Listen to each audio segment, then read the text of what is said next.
오늘 하나님 말씀 사무엘하 19장 31절에서 39절까지 말씀입니다. 사무엘하 19장 31절에서 39절 말씀 우리 한 절씩 교독하겠습니다. 길르앗 사람 바르실레가 왕이 요단을 건너가게 하려고 로글림에서 내려와 함께 요단에 이르니 바르실레는 매우 늙어 나이가 80세라. 그는 큰 부자이므로 왕이 마하나임에 머물 때에 그가 왕을 공개하였더라. 왕이 바르실레에게 이르되 너는 나와 함께 건너가자. 예루살렘에서 내가 너를 공개하리라. 바르실레가 왕께 아뢰되 내 생명의 날이 얼마나 있어옵기에 어찌 왕과 함께 예루살렘으로 올라가리까? 내 나이가 이제 80세라 어떻게 좋고 흉한 것을 분간할 수 있사오며 음식의 맛을 알 수 있사오리이까? 이 종이 어떻게 다시 노래하는 남자나 여인의 소리를 알아들을 수 있사오리이까? 어찌하여 종이 내 주 왕께 아직도 누를 끼치리이까? 당신의 종은 왕을 모시고 요단을 건너려는 것뿐이거늘 왕께서 어찌하여 이 같은 상으로 내게 갚으려 하시나이까? 청하건대 당신의 종을 돌려 보내옵소서. 내가 내 고향 부모의 묘 곁에서 죽으려 하나이다. 그러나 왕의 종 김함이 여기 있사오니 청하건대 그가 내 주 왕과 함께 건너가게 하시옵고 왕의 처분대로 그에게 베푸소서 하니라. 왕이 대답하되 김함이 나와 함께 건너가리니 나는 내가 좋아하는 대로 그에게 베풀겠고 또 내가 내게 구하는 것은 다 너를 위하여 시행하리라 하니라. 함께 읽습니다. 백성이 다 요단을 건너매 왕도 건너가서 왕이 바르실레에게 입을 맞추고 그에게 복을 비니 그가 자기 곳으로 돌아가니라. 아멘. 네, 이번 주간에는 목회 연구 기간을 가졌습니다. 보통 제가 목회 연구 기간에는 세 가지를 하게 됩니다. 기도하고 말씀 읽고 책을 읽고 묵상하는 일들을 하게 되는데요. 이번 목회 연구 주간에는 또 좋은 목사님들과 선교사님들을 만나는 기회가 있었습니다.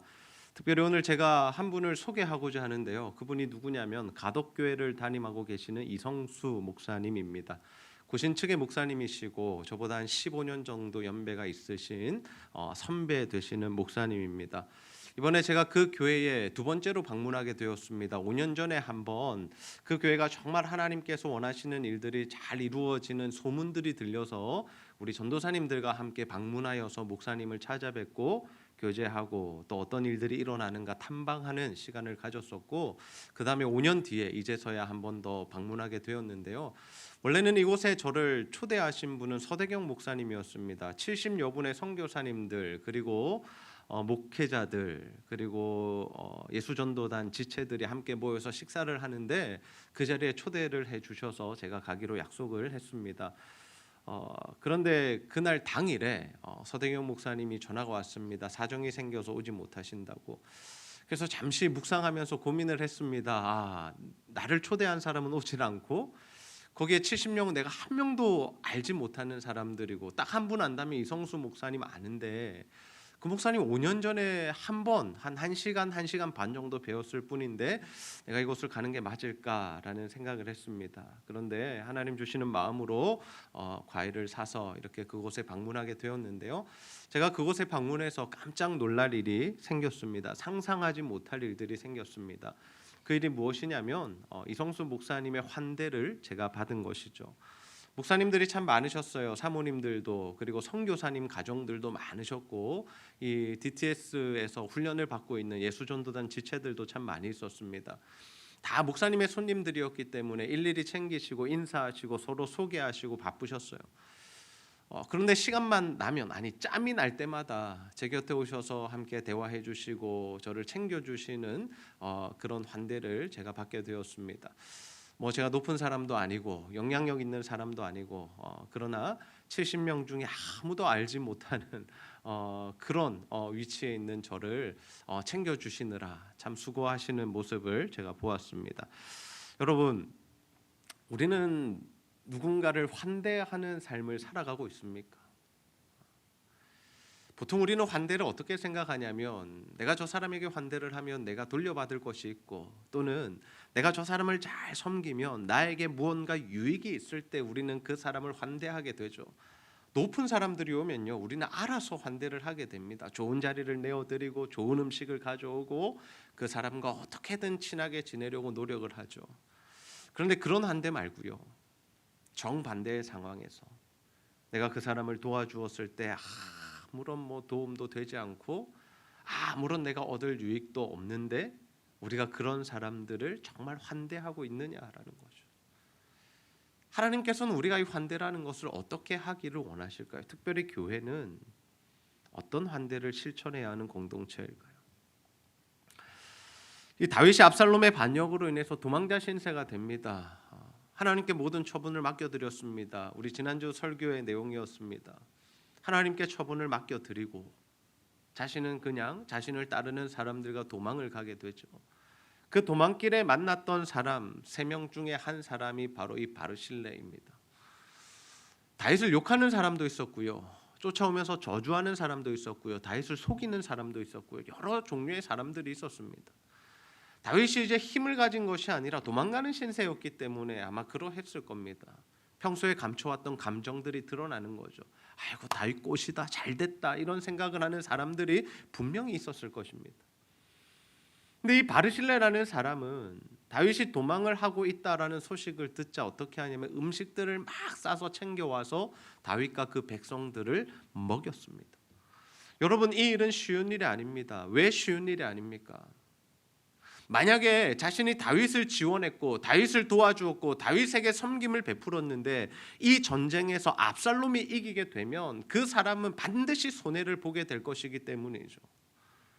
유명한 일화가 있지 않습니까? 어떤 일화가 있습니까? 다윗이 사울을 통하여 도망 다닐 때, 자신의 사람들과 함께 도망 다닐 때 먹을 것이 없어서 제사장에게 가서 먹을 것을 구했습니다. 그러자 그가 떡을 제공했고, 그리고 이 골리앗의 칼도 그에게 제공을 했죠. 근데 그 일로 인해서 그 아히멜렉이라는 이 제사장, 아히멜렉이라는 제사장이 어떻게 되냐면 사울에 의해서 죽임을 당하게 됩니다. 정치적인 보복을 당하게 된 거죠. 내가 쫓고 있는 다윗, 네가 왜 도와주었느냐? 너는 죽어야겠다.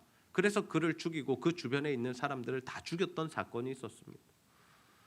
그러니 지금 이 상황에서 다윗이 연약해져 있고 도망가는 신세고 뭔가 가진 것이 없고 권력도 없고 도와줘봐야 아무런 이득이 되지 않을 것 같은 그 상황 속에서 다윗을 돕는 일은 쉬운 일이 아니었다라는 거죠. 근데 이 바르실레라는 사람이 어떻게 하냐면 다윗을 굉장히 후대합니다. 정성껏 섬깁니다. 자신이 가진 것들로, 자신의 힘으로, 능력으로 최선을 다해서 그들을 먹였다라는 거죠. 왜 먹였습니까? 누가 음식 달라고 했습니까? 아니요. 성경을 읽어보면요, 그가 생각하기에 이들이 배가 고플 것이다, 굶주렸을 것이다 라고 그렇게 생각하고 그들을 섬겼다라고 기록되어 있습니다. 여러분, 우리는 누구를 환대하고 있습니까? 정말 아무런 대가 없이, 바라는 것 없이, 얻을 유익 없이 누군가를 섬기고 있나요? 제가 설교 서론에 말씀드렸던 이 가덕교회는 시골 교회입니다. 목사님 15년 전에 부임받아 가실 때에 어르신들만 몇 남아있는 교회였습니다. 근데 하나님께서 기가 막힌 말씀을 주시는 겁니다. 교회에 대한 비전들을 주시는 겁니다. 그래서 선교사님들을 섬기기 시작하셨습니다. 연약한 교회였습니다. 재정이 별로 없는 교회였습니다. 근데 그 일들을 시작하니까 하나님께서 그 교회에 놀라운 은혜와 복들을 부어주셨다라는 거죠. 하나님의 사람들을 섬기기 시작하니까 하나님께서 그 교회를 강하게 붙드시고 사용하고 계시다라는 거죠. 그것보다 더 특이한 것이 무엇이었냐면, 제가 눈여겨서 보았던 것이 무엇이었냐면 5년 전의 일입니다. 예수전도단이라는 한 선교단체를 그 교회가 품고 그들을 함께 살게 한 겁니다. 그들이 사역을 하는 것들을 다 교회 장소들을 내어주고 그 선교관에서 자고 먹게 하고 그들을 섬기는 일들을 하고 계시더라고요. 그래서 고신 측의 다른 목사님들이 이런 질문을 한다고 합니다. 여러분, 편견을 가지지 마시고 들으십시오. 보수적인 고신이라는 교단에 어떻게 저런 색깔의 선교 단체를 받아줄 수 있느냐라는 질문을 실제로 많이 받으셨다라고요. 어떤 의미인지 아시겠어요? 서로 뭔가 신앙의 색깔이 좀 다르다라는 거죠. 함께 뭔가 동력을 할 수 있는 그런 단체가 아니다라는 겁니다. 근데 그런 질문들을 수도 없이 받았던 이 이성수 목사님께서 하셨던 대답이 뭐냐면, 나는 그들을 가족으로 여기고 함께 살고 있을 뿐이다 라는 대답이었습니다. 그러면서 이런 부연 설명을 하셨습니다. 가족은 생각이 달라도 같이 살 수 있고 사상이 달라도 같이 살 수 있다. 여러분, 참 멋진 말 아닙니까? 여러분, 우리가 가족이라는 이름으로, 우리가 한 핏줄이라는 혈연이라는 이름으로 모이게 되면 생각이 조금 다를 수 있습니다. 사상이 조금 다를 수 있습니다. 좀 민감한 이야기일까요? 정치적인 성향까지도 다를 수 있습니다. 자녀들과 부모 세대 간에 서로 다른 생각을 가지고 살아갈 수 있다는 거죠. 근데 어떻게 그들이 한 공간에서 함께 밥을 먹으며 살아갈 수 있느냐고요. 왜? 그들은 가족이기 때문이죠. 그렇게 많은 선교사님들과 선교단체를 품고 가족으로 여기며 살아가고 있는 모습을 보았습니다. 이제 그렇게 교회에 하나님께서 힘을 부어주시니까 어떤 일도 감당하고 있냐면, 주변의 여러 교회들, 가덕도에 6개의 교회가 있다라고 하는데요, 그 교회들을 또 섬기고 목회자들을 세워가는 멋진 일들을 하고 계시더라고요. 여러분, 저는 이런 환대의 마음, 이것은 사람이 가질 수 있는 마음이 아닌데요, 하나님께서 주시는 이 환대의 마음이 우리의 마음 가운데, 저와 여러분 개인의 마음 가운데 부어지기를 주님의 이름으로 축복합니다. 하나님의 사람을 섬기고 사랑하는 것, 이 환대의 마음이 우리에게 있어야 한다라는 거죠. 근데 여러분, 이 환대라는 것이 참 신기한 게 뭐냐면요, 환대는 확장되고 환대는 순환이 된다라는 겁니다. 환대는 한번 베풀었다고 해서 끝나는 것이 아닙니다. 계속해서 순환되고 더 커지고 확장되고 영역이 넓어진다라는 거죠. 다윗이 압살롬과의 전쟁에서 이기고 승리하고 이제 다시 예루살렘으로 돌아오게 됩니다. 그 길에 또 누가 함께하게 되냐면 바르실레가 함께하게 됩니다. 바르실레가 온 이유가 있습니다. 왕과 백성들이 요단강을 건너는 것을 도와주기 위함이었습니다. 근데 그가 지냈던 지역과 이 다윗이 만났던 지역의 거리를 재어볼 때 20km 정도 된다라고 합니다. 여러분, 지금이야 20km면 차로 한 20분 정도 이동하면 충분히 갈 수 있는 참 가깝다라고 여겨지는 거리이지만, 그때 당시에 사람들이 걸어서 주로 이동을 했고 음식까지 들고 오는 일이었다면 굉장히 힘든 일이었겠죠. 그 길을 다시 내려왔습니다. 왜요? 다윗이 돌아가는 길에 강을 건너는 것을 도와주기 위해서. 참 이 바르실레라는 사람이 우리에게 잘 알려져 있지 않지만 참 멋진 사람이고 하나님의 사람이죠. 근데 이렇게 바르실레가 계속해서 다윗을 한대하자 다윗이 이 바르실레에게 이렇게 이야기합니다. 사무엘하 19장 33절 말씀 함께 읽어보겠습니다. 시작. 왕이 바르실레에게 이르되 너는 나와 함께 건너가자. 예루살렘에서 내가 너를 공개하리라. 아멘. 이전에는 다윗이 공개받았습니다. 도망길에 음식을 제공받았죠. 그것을 공궤라고 합니다. 근데 이제는 다윗이 어떻게 하겠다고 합니까? 이제 예루살렘에 가서 내가 너를 공개할게, 같이 가자라는 겁니다. 여러분, 예루살렘에 가자라는 의미가 무엇입니까? 내가 너를 먹이겠다라는 의미가 무엇입니까? 이제 너는 내가 왕의 식탁에서 밥을 먹게 해줄게라는 엄청난 특권을 부여하는 겁니다. 그냥 내가 밥 한 끼 사줄게 정도가 아닙니다. 네가 나한테 은혜 베풀었으니까 나도 너한테 은혜 베풀어 줄게, 그 정도의 의미가 아니라 예루살렘으로 가자, 내가 너를 공개하겠다, 내가 너를 섬기겠다, 먹이겠다라는 말은, 내가 너를 대접하겠다라는 말은 어떤 의미냐면, 이제 내가 너를 가족으로 여겨서 왕의 식탁에서 날마다 먹게 하겠다라는 의미입니다.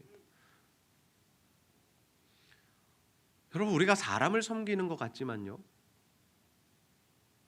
우리가 하나님이 주시는 마음으로 누군가를 섬길 때 그것을 사람이 갚아주는 것이 아니라 누가 갚아주시는 겁니까? 하나님이 갚아주시는 겁니다. 바르실레도 사실 큰 부자였습니다.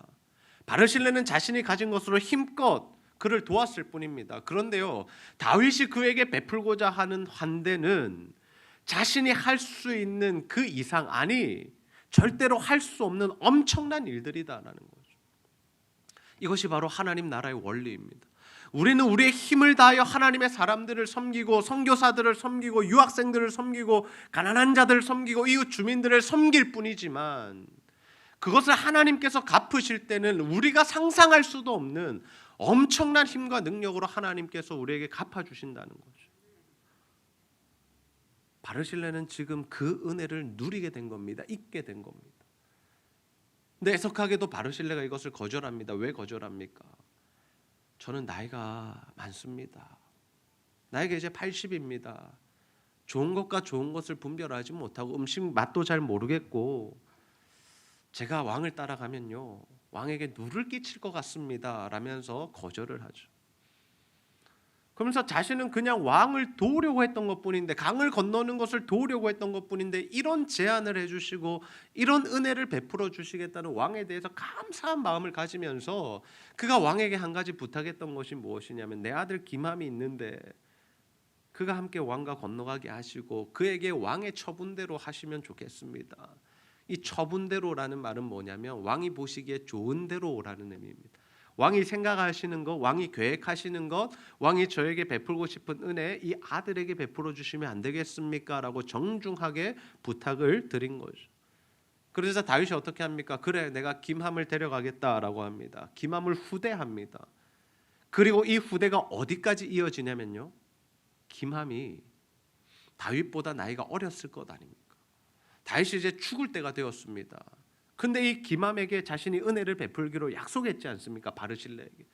그래서 누구에게 이야기하냐면 다음 왕이 되는 솔로몬에게 이야기합니다. 나중에 우리가 묵상하게 되겠지만 이 다윗이 죽을 때에 솔로몬에게 여러 가지 이야기들을 해줍니다. 누군가를 처리해야 되고 누군가는 높여주어야 되고 이 사람 관계에 대해서 하나님 나라를 세워가는 일에 있어서 중요한 이야기들을 해주는데 그 중에 한 사람이 누구냐? 김함입니다. 김함을 왕의 식탁에서 먹게 하라. 끝까지 베푸는 그 은혜, 하나님의 은혜를 김함에게 보여주고 있다라는 거죠. 여러분, 우리가 누군가를 환대한다는 것은 이런 겁니다. 우리가 누군가를 환대한다라는 건요, 하나님의 마음으로 누군가를 섬긴다라는 것은요, 다른 게 아니라 그를 가족으로 여기는 거죠. 여러분, 지금 이 시대에 우리가 누군가를 집으로 데려와서 다윗처럼 집으로 데려와서 날마다 식탁에서 먹일 수 있는 환경은 아닌 시대입니다. 그렇지 않아요. 다 아침 되면 출근하고 저녁 늦게 들어오는데 누군가를 집에 와서 이렇게 데리고 살면서 케어한다는 것이 쉽지는 않습니다. 그러나 우리가 그들과 함께 식탁의 교제를 나누고 그들을 배려하고 그들의 필요를 채우는 것, 그것을 하나님께서 기뻐하시지 않을까라는 생각이 든다라는 거죠. 예전에 김우경 장로님께서 남호연 집사님 이사 시즌에 잠시 갈 곳이 없을 때 집에서 데리고 사시면서 밥을 먹이고 옷을 입혔던 것. 그리고 안현아 전도사님께서 주선의 자매의 아버지가 돌아가셨을 때 너무나 두려워서 잠이 오지 않아서 함께 자달라고 요청할 때 그 좁은 원룸에 들어가서 함께 잠을 자며 며칠 동안 위로하는 일들을 했던 것. 여러분, 이것이 바로 하나님이 원하시는 환대, 우리가 누군가를 가족으로 여기는 환대다라는 거죠. 여러분의 삶에도 그런 일들이 참 많이 있을 겁니다. 시아버지에게 가서 복음을 전하는 일들, 이런 것들이 하나님께서 기뻐하시는 환대가 아닐까. 그럼 우리는 누구를 가족으로 생각하고 있습니까? 아니, 구체적으로 우리는 누구를 먹이고 있나요? 누구에게 내 지갑을 열어서 밥 한 끼를 대접하고 누군가의 어려움에 내 마음을 쏟아내서 기도하고 누군가를 위해서 우리가 무엇을 하고 있느냐라는 거죠. 참 신기한 것이 목회를 하면서 이 가족에 대한 개념이 자꾸 확장되고 넓어지는 것을 경험하게 됩니다. 처음에는 제자들 교회 성도들만이 저의 가족이라 생각했습니다. 하나님이 주신 하나님의 성도들, 하나님의 양들. 그래서 내가 최선을 다해서 섬겨야 하고 사랑해야 하고 기도해야 하고 말씀을 전해야 되는 대상들이라고 생각한 거죠. 그래서 제가 다른 사람들에게는 사실 마음을 잘 열지 않았습니다. 만나자고 하면요, 저는 사실은 누군가 전화가 오고 만나자 그러면 저는 좀 부담부터 되는 사람입니다. 설교 준비해야 되는데 목회 일정이 바쁜데 누군가 교제하는 것, 만나는 것, 식사 이 약속이 잡히는 것 저는 그렇게 기뻐하지는 않습니다. 근데 하나님께서 점점 더 많은 사람을 가족으로 품게 하십니다. 첫 번째로 열렸던 대상이 부산대 CCC입니다. 5년 전에 가덕교회를 다녀온 이후에 있었던 일이죠. 부산대 CCC가 예배를 드릴 공간이 없다고 노크를 해왔습니다. 하나님께서 이런 것 하라고 이성수 목사님 만나게 하셨구나. 그래서 장로님과 의논하고 예배 공간을 열어주었습니다. 매주 화요일마다 와서 예배를 드리고 또 1박 2일 수련회를 해야 되면 그런 일들을 할 수 있도록 마음껏 이 공간을 열어주었죠. 그리고 최근에는 또 이사벨이 그러합니다. 이사벨에 가서 계속해서 우리가 사역을 하고 있습니다. 매주 들어가서 복음을 전하고 간식을 나누는 일들을 하고 있죠. 또 수많은 선교 단체들이 그렇습니다. 하나님께서 선교 단체들을 만나게 하시고 교제하게 하시고 또 그들을 돕게 하시고 후원하게 하시는 일들을 하고 계시죠. 처음에는 하나님께서 저와 그들을 만나게 하셨는데요. 시간이 지날수록 교회가 그들을 지금 환대하고 먹이고 입히고 또 그들을 후원하는 일들을 우리가 하고 있습니다. 근데 신기한 게 뭐냐면 이것이 계속 관계가 확장되기도 하지만 이 관계가 깊어지기도 한다라는 거죠. 최근에 부산대 CCC와 함께 의논하여서 협력하여 사역을 계획하고 있습니다. 그것이 무엇이냐면 부산대 전체 학생들 중에 자취생들을 대상으로 반찬을 나누자라는 겁니다. 자신들이 살고 있는 공간에서는 반찬을 좀 하기 힘들다 그래서 우리 교회 주방이 너무 좋으니까 여기 와서 하고 교회가 후원해서 같이 하자라는 그런 일들을 우리가 함께 기도하면서 계획하고 있습니다. 여러분 우리가 지금 참 먹고 살기 힘든 시절 아닙니까? 코로나 이후에 사실 우리의 삶이 좀 제한이 되고 좀 퍽퍽한 시절을 우리가 지나고 있습니다. 우리가 누군가를 섬긴다는 건요. 누군가를 먹인다는 것은 열정과 에너지와 특별히 물질이 들어가는 일입니다. 추다되는 일이죠. 그래서 정말 신기한 것이 무엇이냐면 그것이 전혀 아깝지 않다라는 겁니다. 왜 아깝지 않느냐? 그들이 가족으로 여겨지기 때문이죠. 여러분 가족들에게는요 돈이 아깝지 않습니다. 가족들과 함께 식사하는데 돈 아까워라고 생각해 보신 적 있으십니까? 사랑하는 가족들에게 무언가 선물을 사주면서 돈 아까워라고 생각하는 사람은 없을 겁니다. 이것을 받고 얼마나 기뻐할까? 이것을 먹음으로 얼마나 기뻐하실까? 아이들이 얼마나 행복해할까라는 생각을 하는 거지. 돈이 아깝다, 힘들다, 시간을 너무 많이 썼다 이런 생각은 하지 않는다라는 거죠. 그들이 예수를 믿을 수도 있고요, 예수를 믿지 않을 수도 있습니다. 아니 일평생 살아가면서 우리 교회에 한 번도 오지 않을 수도 있습니다. 그러나 중요한 게 무엇입니까? 하나님께서 마음을 주신 가족 공동체라면 우리의 사랑이 그들에게 흘러갈 수 있어야 한다라는 거죠. 여러분 우리는 우리의 사랑을 우리의 환대를 이웃들에게 흘려보내야 할 줄로 믿습니다. 큰 사역, 큰 헌신하자는 것 아닙니다. 우리가 할 수 있는 일을 하면 됩니다. 우리가 할 수 있는 일이 무엇입니까? 밥 한 끼 사주는 일부터 시작되겠죠. 기도해주는 일부터 시작될 것입니다. 자꾸 이것을 크게 받으면요 부담이 됩니다. 그래서 목사님 어쩌라고요? 얼마나 필요한데요? 몇 시간을 투자해야 되는데요? 헌금 얼마나 더 하라는 거예요? 아니요. 그렇지 않습니다. 그냥 하나님 마음 주시는 사람들 있으면 밥 한 끼 사주십시오. 8,000원, 10,000원 밥 한 끼 충분히 사줄 수 있습니다. 강을 건넌 다윗이 이제 예루살렘으로 돌아가야 하죠. 근데 그가 바르실레에게 독특한 행동을 합니다. 사무엘하 19장 39절 함께 읽습니다. 시작. 백성이 다 요단을 건너매 왕도 건너가서 왕이 바르실레에게 입을 맞추고 그에게 복을 비니 그가 자기 곳으로 돌아가니라. 아멘. 입을 맞추고 다윗이 누군가에게 입을 맞추었다라는 이 성경의 기록은 거의 없는 것 같습니다. 찾아봐도 그만큼 바르실레를 사랑하는 마음으로, 환대하는 마음으로, 감사한 마음을 표현했고 그리고 축복했다. 여러분 이것이 환대의 근간이고 근본이고 뿌리입니다. 누군가를 사랑하는 마음, 그래서 그가 잘 되기를 바라는 마음, 그 마음으로부터 시작된 모든 것들이 사실 환대다라는 거죠. 그게 돈일 수도 있고요, 시간일 수도 있고요, 열정일 수도 있고요, 기도일 수도 있고요, 복음을 전하는 거일 수도 있고요. 어떤 모습으로 나타나든지 그 마음의 중심에 뭐가 있어야 한다는 겁니까?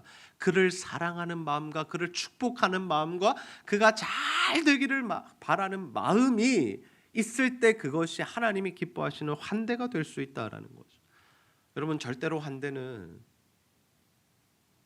내가 이만큼 있으니까 너 도와줄게, 이런 태도가 아닙니다. 내가 이게 많으니까 너 하나 나눠줄게, 나는 이거 없어도 살아. 여러분, 그게 환대가 아닙니다. 생색내는 게 환대가 아닙니다. 정말 사랑하는 마음을 가지고 정말 상대방이 잘 되기를 바라는 마음으로 나의 것들을 들여서 섬겨주고 세워주고 배려해주는 거예요. 내가 갑이 되어서 을을 도와주는 것이 아니라 철저히 내가 을이 되어서 상대방을 갑으로 세워주는 것. 여러분, 그것이 환대라는 사실을 여러분 기억하시기를 바랍니다. 여러분, 이제는 우리가 자신의 복을 위해서만 사는 존재, 그 삶은 이제 정리하고 이제 다른 이들을 좀 세워주는 삶을 살아가기를 소원합니다. 나만 잘 되기 원해서 기도하지 마시고 이제는 상대방을, 우리 세론들을, 우리 성도들을, 우리 다음 세대 아이들을, 이 지역을, 선교사님들을, 열방을 위해서 함께 기도하고 후원하고 섬기고 축복하는 그런 우리 제자들 교회가 되기를 주님의 이름으로 축복합니다. 우리 교회 그런 일들이 많이 일어나고 있습니다. 몇 가지만 소개하겠습니다. 우리 중보기도팀이 그 중요한 역할을 하고 있습니다. 중보기도팀의 사명이 무엇이냐면요, 많은 영역의 사람들과 지역과 사역들을 위해서 함께 기도하고 있는 거예요. 보통은 자신을 위해서 기도합니다. 자신의 가족들만 위해서 기도합니다. 근데 우리 중보기도팀은 일주일에 1시간씩 교회에 나와서 누구를 위해서 기도하냐면 부산을 위해서, 다음 세대를 위해서, 교회와 그리고 선교사들과 열방을 위해서 우리가 함께 기도하고 있다라는 거죠.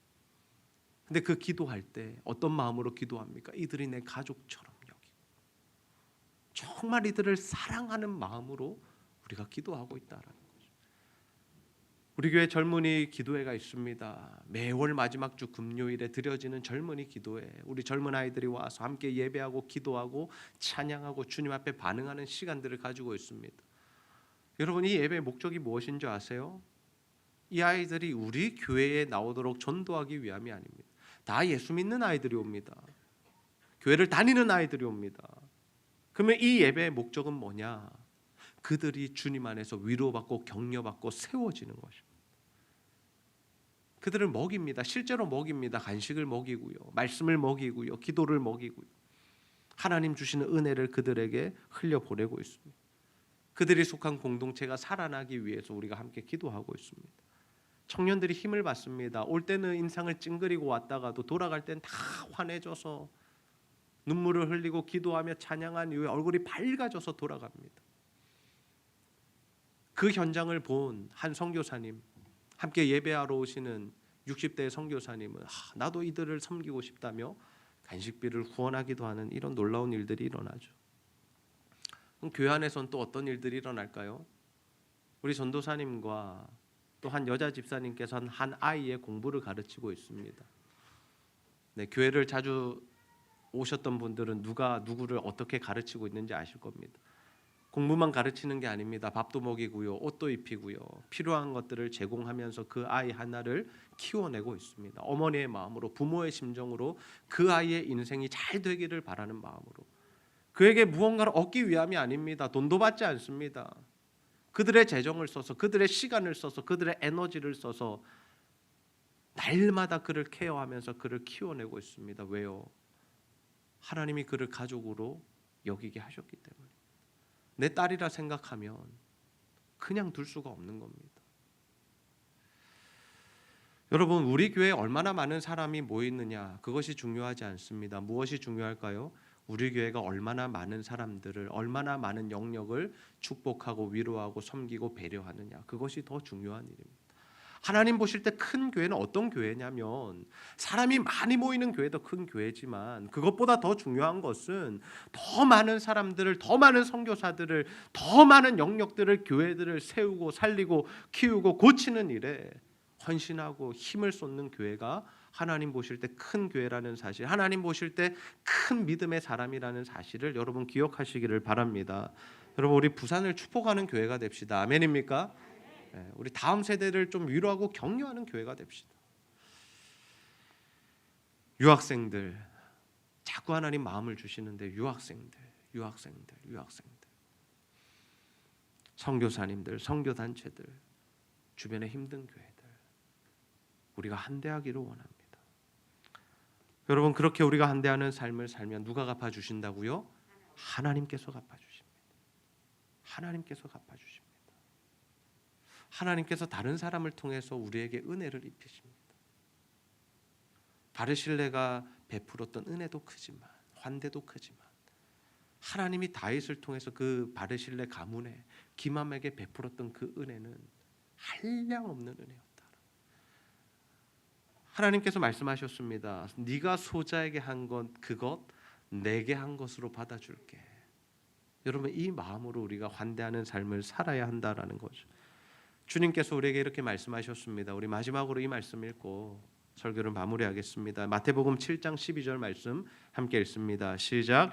그러므로 무엇이든지 남에게 대접을 받고자 하는 대로 너희도 남을 대접하라. 이것이 율법이요 선지자니라. 아멘. 무엇이든지 너희가 남에게 대접을 받고 싶은 대로 누구를 대접하라고요? 남을 대접하라. 우리가 대접받고 싶은 마음이 있습니다. 어느 자리에 가든 누구와 만나든 내가 대접을 받고 싶고 인정을 받고 싶고 사람들에게 정말 사랑을 받고 싶고 배려를 받고 싶은 마음이 있습니다.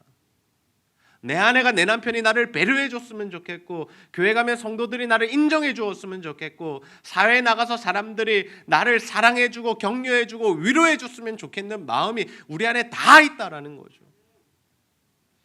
근데 그것만을 자꾸 요구하고 그것만을 받아내려다 보면 전부 다 지옥이 되어버립니다. 너도 나도 내 사랑만, 내 감정만, 내 것만 챙기다 보면, 아무도 사랑을 베풀지 않고 자기 것만 챙기려 하다 보면 지옥이, 생지옥이 되어버린다는 거죠. 언제 그러나 그 공동체가 천국이 될 수 있습니까? 이 주님의 말씀을 따를 때입니다. 네가 남에게 대접받고 싶은 대로 남을 대접하라. 내가 저 사람에게 사랑받고 싶어, 내가 여기서 인정받고 싶어, 내가 대접받고 싶어라는 그 마음으로 동일하게 우리가 다른 사람들을 섬기고 배려하고 사랑을 베풀면 하나님께서 그 환대를 받으시고 우리에게 하나님의 위로와 하나님의 격려와 하나님의 복과 하나님의 은혜를 부어주신다는 사실 여러분 믿으시기를 바랍니다. 여러분, 말씀대로 환대하는 삶을 살아갑시다. 뭐 조금 남을 도와주는 거 그것이 아니라요, 내게 있는 건 나누어 주면서 생생내는 거 그거 하지 말고요, 정말 주님이 주시는 마음으로 하나님께서 감동 주시는 대상들에게